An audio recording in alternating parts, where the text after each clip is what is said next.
본문도 짧습니다. 우리 합독합니다. 이날 곧 안식 후 첫날 저녁 때에 제자들이 유대인들을 두려워하여 모인 곳에 문들을 닫았더니 예수께서 오사 가운데 서서 이르시되 너희에게 평강이 있을지어다. 이 말씀을 하시고 손과 옆구리를 보이시니 제자들이 주를 보고 기뻐하더라. 예수께서 또 이르시되 너희에게 평강이 있을지어다. 아버지께서 나를 보내신 것 같이 나도 너희를 보내노라. 이 말씀을 하시고 그들을 향하사 숨을 내쉬며 이르시되 성령을 받으라. 너희가 누구의 죄든지 사하면 사하여질 것이요 누구의 죄든지 그대로 두면 그대로 있으리라 하시니라. 아멘.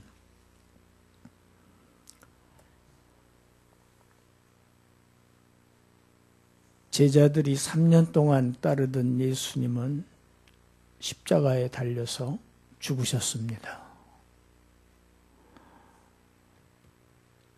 하마터면 제자들도 예수님과 함께 붙잡혀서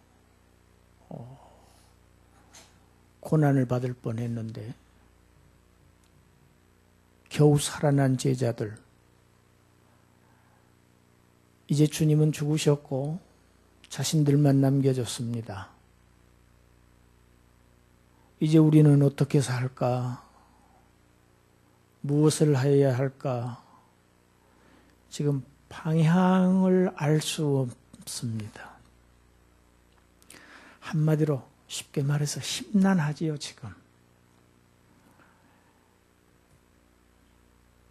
이들이 가장 두려워하는 것은 예수의 제자들로서 유대의 관원들에게 붙잡혀서 이제 죽음을 당하든지 고난을 당하는 것이 가장 큰 문제입니다. 그래서 주님이 부활하시는 날, 그날 안식 후 첫날, 그러니까 주일이지요. 그날 밤에 문을 꼭꼭 걸어 잠그고 두려움에 떨면서 모여 있습니다.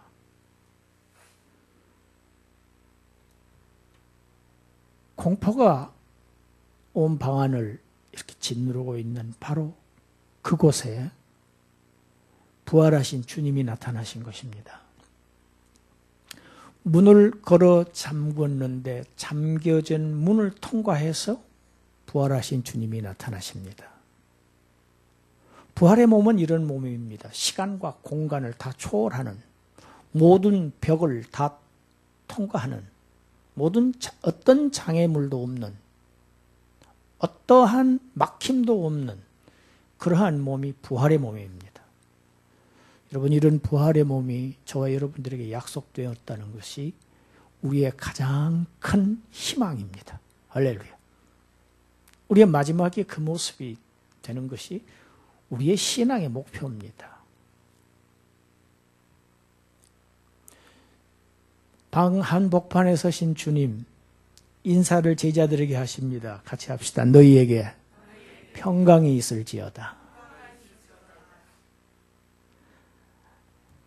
예수님은 십자가에 달리시기 전에 제자들에게 내가 너희를 떠나간다. 그러나 내가 너희를 고아와 같이 버려두지 아니하고 너희에게로 오리라고 하신 그 약속하셨던 말씀을 그대로 이루신 현장이 지금 오늘 본문의 모습입니다. 사탄은 우리에게 평안을 주지 않습니다. 항상 불안하게 하고 무섭게 하고 두렵게 하려고 하고, 사탄이 주는 것은 이런 것밖에 없습니다. 그래서 어두움의 권세를 쥐었다고 합니다. 사망의 권세를 쥐었다고 합니다. 모든 어두움의 근원은 다 사탄입니다. 십자가에서 죽으시고 다시 살아나심을 통해서 이 죽음의 권세, 이 사탄의 권세를 멸하신 하늘에서 오신 예수 그리스도만이 땅에 있는 모든 사람들에게, 사탄의 권세 하에서 무서워하고 떨고 있는 모든 인생들에게 평안을 주실 수 있습니다. 그래서 평안은 땅에서 나는 것이 아니고 하늘에서 오는 것입니다. 그래서 부활하신 그리스도께서 제자들에게 너희에게 평강이 있을지어다. 여러분, 이 인사는 정말 대단한 인사입니다. 구원이 우리에게 평안을 가져다 줍니다. 구원받지 못하면 평안이 없어요. 전도서에 그런 말씀이 있습니다. 사람이 밤에도 잠을 자지만 마음이 쉬지 못한다고 기록되어 있습니다. 밤에 잠을 잡니다, 우리가. 육체는 쉽니다. 그런데 무엇이 쉬지를 못해요? 마음이 쉬지를 못합니다. 이것이 구원받지 못한 상태의 전형입니다. 여러분 생각해 보세요. 3일 전에 죽으셨던 주님이, 그 주님이 지금 살아서 돌아오신 거예요. 그 자체가 또 제자들로서는 엄청 무섭습니다. 부활하신 주님이 나타나셨는데 유령인 줄 알았다고 누가복음에는 기록되어 있습니다. 귀신으로 알았다는 이야기입니다. 그리고 여전히 또 두려워서 떨고 있습니다. 그들에게 주님께서 어떻게 하십니까? 찔리셨던 손, 창에 찔리셨던 옆구리를 보여주십니다. 부활하신 몸에 무슨 그런 상처가 그대로 남아있을까? 좀 의문스럽죠. 고린도전서 15장에 보면 사도 바울이 부활을 가르친 내용에 보면 씨와 형체라는 얘기로, 우리의 현재의 몸과 부활의 몸 사이에는 참 이질성이 많지만 이질서 전혀 다른 것이 아니고 연속성이 있다는 것을 가르칩니다. 제자들이 주님의 손과 옆구리를 보고 나서는 그 무서웠던 그 무서움, 그 두려움이 기쁨으로 변합니다. 여러분, 부활하신 주님을 만나야 두려움이 기쁨으로 변합니다. 무서움이 기쁨으로, 갈등이 평안으로, 전쟁이 평화로, 싸움이 화해로, 이건 주님이 나타나셔야만 있는 현상입니다.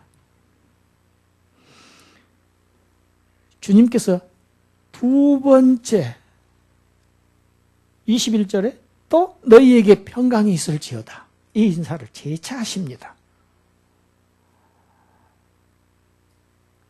여러분, 주님은 오늘 또 우리에게 이렇게 인사하십니다. 어떻게 해요? 너희에게 평강이 있을지어다. 그래서 이사야는 이미 예수님이 오시기 수백 년 전에, 700여 년도 전에 주님을 평화의 왕이라고 예언했습니다. 평강의 왕.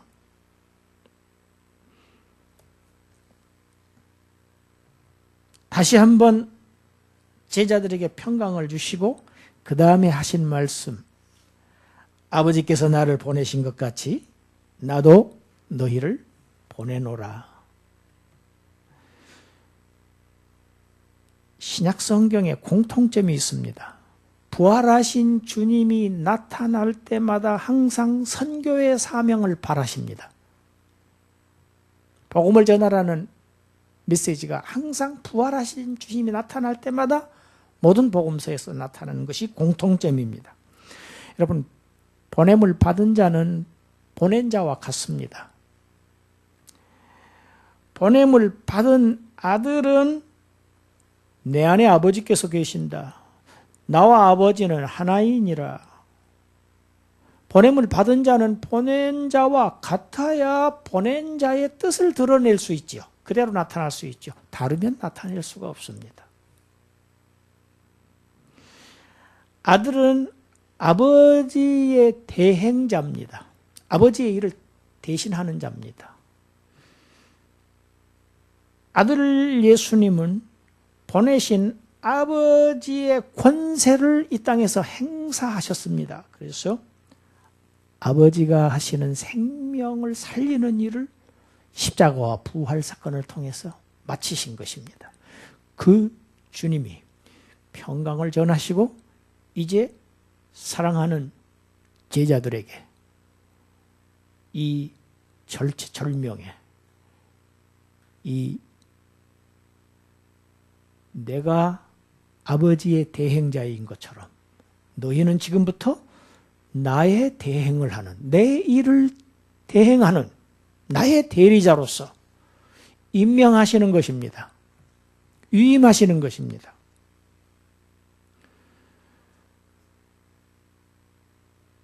이것이 제자들, 곧 교회는 주님의 일을 대신하는 것입니다. 주님이 무슨 일을 하셨습니까? 십자가의 죽으심으로 죄를 용서하시는 일, 그리고 우리에게 생명을 주시는 일, 그 일을 이제는 교회가 맡아서 하도록 이제 그 할 수 있는 근거를, 그 권세의 근거를 예수님께서 직접 주시는 장면이 오늘 본문입니다. 여러분, 이런 주님의 일을 대신하는 이 막중한 이 임무는 교회 스스로의 힘으로, 제자들 스스로의 힘으로는 감당할 수 없는 일입니다. 그래서 주님은 자신의 영, 성령을 부어주시는 장면이 오늘 22절입니다. 성령을 불어넣어 주십니다.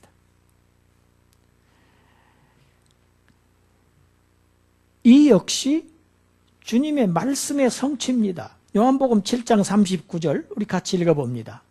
이는 그를 믿는 자들이 받을 성령을 가리켜 말씀하신 것이라. 7장 38절에는 무슨 말씀이 있습니까? 요한복음 7장 38절 바로 앞절. 너희 배에서 생수의 강이 흘러나리라. 너희 배에서 생수의 강이 흘러나리라. 그게 무슨 얘기냐? 믿는 자들이 받을 성령을 그렇게 말씀하신 것이다. 성령에 내주하셔서 여기서 속에서, 심령 속에서 계속 우리를 살게 하는 생수가, 생수의 강이 계속 흐르게 하는 것. 성령의 내주하심. 주님이 보내신 성령, 그가 함께 하실 것을 말씀하십니다. 그리고 가로 안에 어떻게 읽어보지요? 예수께서 아직 영광을 받지 아니하셨으므로 성령이 아직 그들에게 계시지 아니하시더라. 여러분, 이 가로 안에 열고 닫고 하는 이 내용은 어떤 사본에는 있고 어떤 사본에는 없다는 표시인데, 오늘 이 가로 안에 열리는 말씀이 또 오늘 본문을 우리가 이해하는 데 굉장히 도움을 줍니다.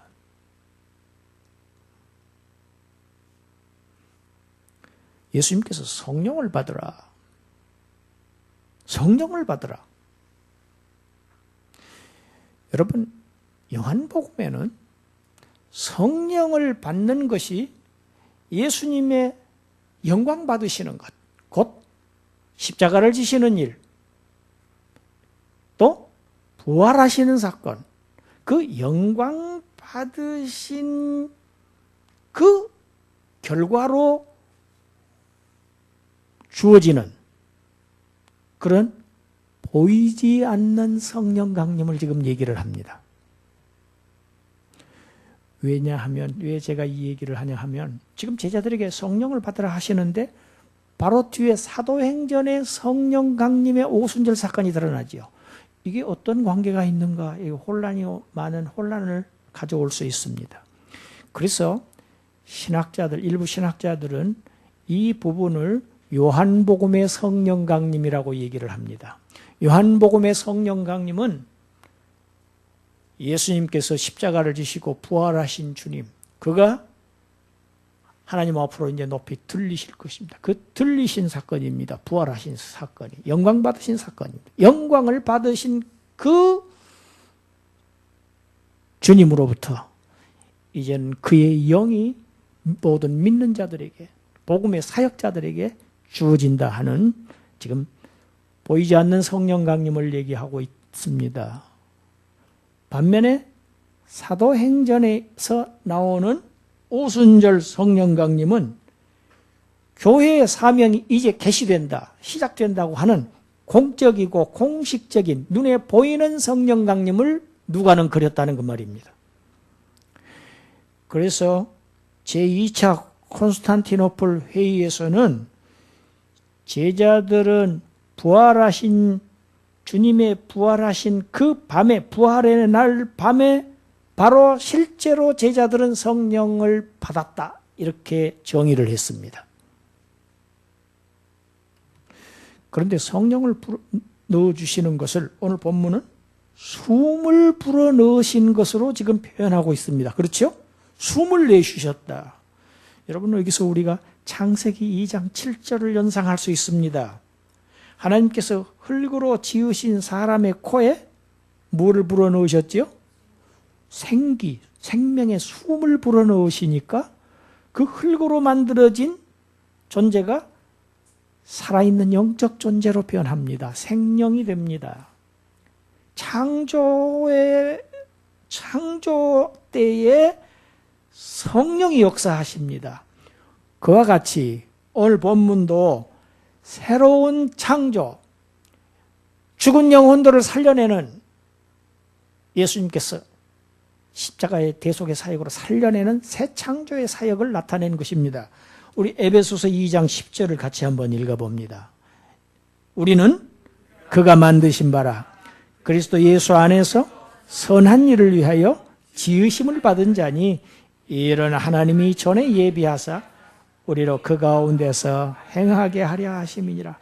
우리는 그가 지으신 피조물들입니다. 새로운 피조물들입니다. 그리스도 예수 안에서 지음받은 자들은 새로운 피조물입니다. 누구든지 그리스도 안에 있으면 새로운 피조물이라 하셨죠. 목적이 무엇입니까? 선한 일을 위하여 지으심을 받은 것이다. 이건 어떻게 된 것이냐? 창세전부터 하나님께서 예비하신 일이다. 예정하신 일이야. 그래서 예수 그리스도 안에서 이것이 성취된 일이다 하고 바울은 에베소서 2장 10절에서 얘기를 합니다. 저와 여러분들은 예수 그리스도가 죽으셨다. 십자가 사건. 그러나 예수 그리스도는 다시 살아나셨다. 예수는 다시 사셨다. 이 예수 그리스도의 사역을 드러내는, 주님을 드러내는, 계시하는 그러한 선한 일을 위해서 지음받은 사람들입니다. 우리의 존재 이유와 존재 목적이 거기에 있습니다. 부활하신 예수님께서 교회에 자신의 영인 성령을 보내시고 성령을 계속해서 거하게 하셔서 교회가 이 그리스도의 대행자로서의 이 막중한 사역을 성령의 힘을 힘입어서 감당할 수 있게 하셨습니다. 할렐루야. 그래서 우리는 할 수 있는 것입니다. 그 대표적인 일은 죄 용서에 관한 일입니다. 23절에 나오죠? 본문 23절에 어떻게 되어 있습니까? 같이 읽어봅시다. 너희가 누구의 죄든지 사하면 사하여질 것이요 누구의 죄든지 그대로 두면 그대로 있으라. 여러분, 이건 하나님이 하시는 일입니다. 그 일을 예수 그리스도께서 오셔서 행하셨습니다. 이제는 이 일을 우리 보고 하라고 하십니다. 너희가 제자들을 보고 하라고 하십니다. 하나님의 일을 지금 제자들이 이제 맡아서 하는 것입니다. 대리자입니다. 권세자입니다.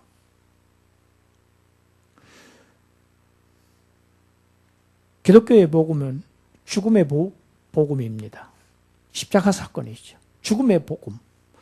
기독교는 부활의 종교입니다. 부활의 복음.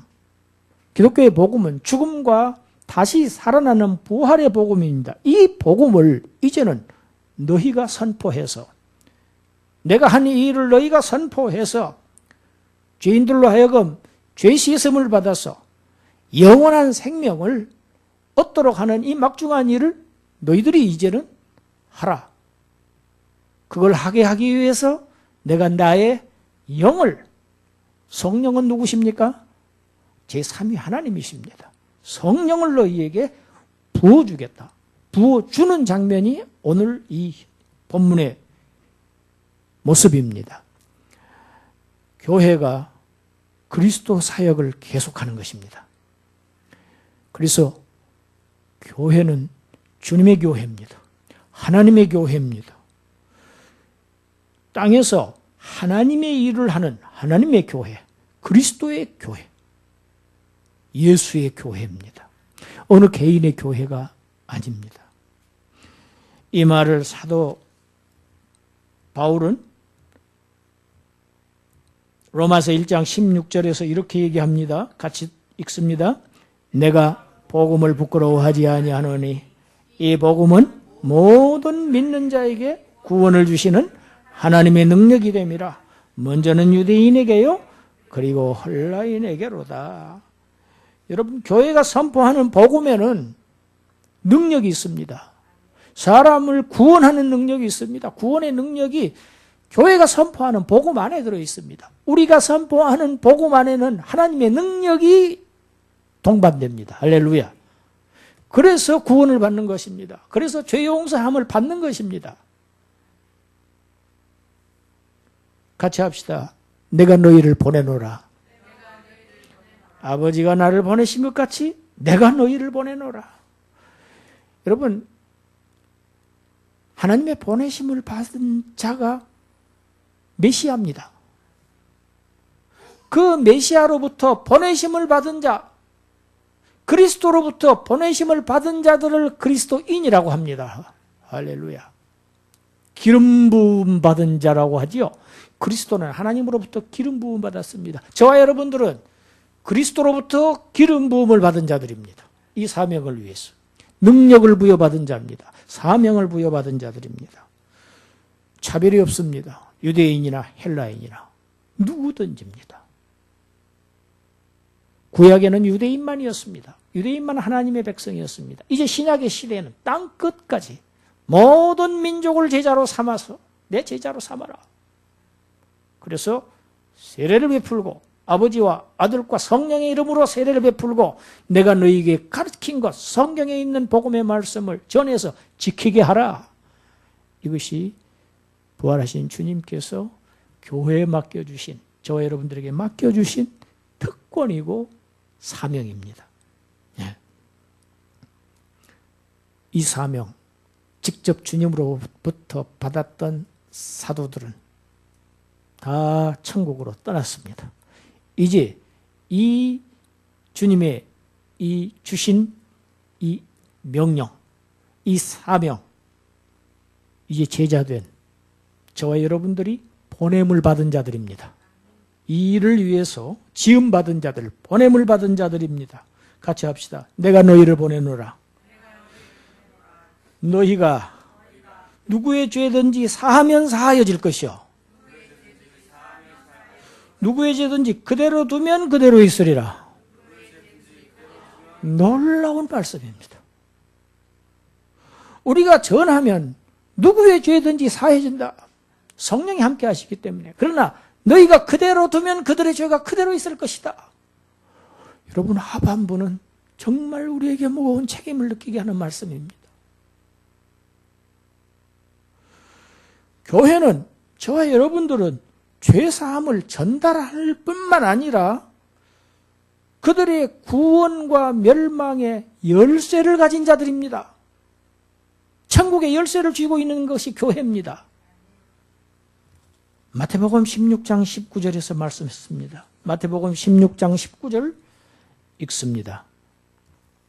같이 합니다. 내가 천국 열쇠를 내게 주리니 내가 땅에서 무엇이든지 매면 하늘에서도 매일 것이요 내가 땅에서 무엇이든지 풀면 하늘에서도 풀리리라. 할렐루야. 여러분, 이 성경 구절 베드로에게 하신 말씀이다. 베드로가 일대 교황이다. 그래서 교황에게만 사죄의 권한이 주어졌다. 이게 캐토릭의 교리입니다. 그런데 오늘 본문 마지막 말씀은 어떻게 되어 있습니까? 너에게입니까? 너예요? 23절 읽어봅시다. 너희가 복수입니다. 베드로 한 사람뿐이 아닙니다. 마태복음 16장 19절에 내가 그것은 사도들을 대표한 베드로의 얘기입니다. 왜? 그 자리에 다 제자들이 함께 있었습니다. 제자들에게 물으십니다. 너희는 나를 누구라고 하느냐? 주는 그리스도요 살아계신 하나님의 아들이십니다. 베드로가 대표해서 얘기했습니다. 너희는 누구라고 하느냐? 제자들 모두에게 하신 질문입니다. 그들에게 복음 전파의 사명을 주신 건 역시 모든 사도들에게 주신 것입니다. 베드로에게만 주신 게 아닙니다. 그래서 가톨릭의 교리는 틀린 교리입니다.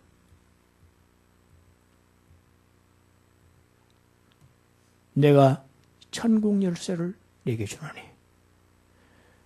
여러분, 저와 여러분들, 너희가 누구의 죄든지 사하면 복음을 전파해서 죄사함의 은혜를 받게 하면 죄가 사해질 것이지만, 그렇지 않고 가만히 있어서 그대로 두면 그들의 죄가 여전히 그대로 있을 것을 말씀하셨습니다. 천국 열쇠를 지금 가지고 있는 것은 교회입니다. 성도들입니다. 저와 여러분들입니다. 그리스도인들이 중요한 것도 있습니다. 내가 누구인가 하는 것입니다. 우리가 누구인가? 같이 합시다. 우리가 누구인가? 정체성입니다. 그리고 우리가 무엇을 해야 하는가? 내가 무엇을 해야 하는가? 사명의식입니다. 우리의 정체성과 우리가 무엇을 해야 하는 존재인지, 무엇을 위해서 하나님께서 우리를 새 피조물로 십자가에 죽으시고 부활하셔서 나를 살리셨는지, 그 목적이 무엇인지, 이 선한 일을 위해서 지으셨다는 겁니다. 이것을 바로 알고 열심히 행하는 자들, 그런 사람들을 바로 예수님의 제자들입니다. 주님의 제자로서 우리가 열심히 제자의 본분을 다하는 저와 여러분들이 되시기를 주님의 이름으로 축원합니다. 기도하겠습니다. 하나님, 이 중차대하고 이렇게 막중한 일, 귀한 일을 맡은 자들로서 내가 이 일을 어떻게 감당할까? 염려하지 말라고 하나님의 성령을 우리와 함께하게 하셨사오니, 성령님을 의존해서 힘있게 성령의 능력으로 권세자로서 복음을 전파하는 그러한 제자의 삶을 살게 하여 주시옵소서. 오늘 이 시대에 교인은 많지만은 제자는 힘이 부족한 오늘 이 시대에 우리가 신자가 아닌 제자들로서의 삶을 살게 하여 주시옵소서. 그래서 나를 위하여 의의 면류관이 예비되었다. 바울처럼 그 주님의 나타나심을 사모하는, 재림을 사모하는 모든 자들에게 주신 그 면류관의 주인공들이 되게 하여 주시옵소서. 예수님 이름으로 기도드리옵나이다. 아멘.